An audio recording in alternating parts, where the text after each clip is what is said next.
একজন সাহাবী ছিলেন, খুব গরিব।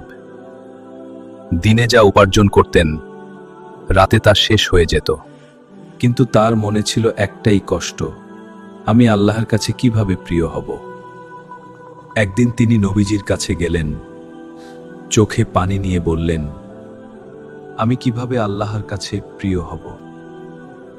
তখন নবীজি বললেন, দুনিয়ার প্রতি লোভ কমাও, মানুষ যা আছে তাতে সন্তুষ্ট থাকো, তাহলেই আল্লাহ তোমাকে ভালোবাসবেন।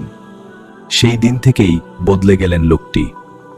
পরের দিন থেকে বুঝতে পারলেন, কম চাহিদা কিন্তু বেশি শান্তি। যার কিছুই নেই, তার মুখেই সবচেয়ে বেশি হাসি।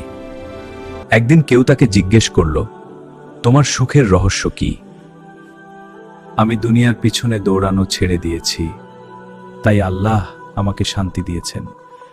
আজকে আমরা সবকিছু পেয়েও অশান্ত, কমে সন্তুষ্ট থাকো, তাহলে আসল শান্তি।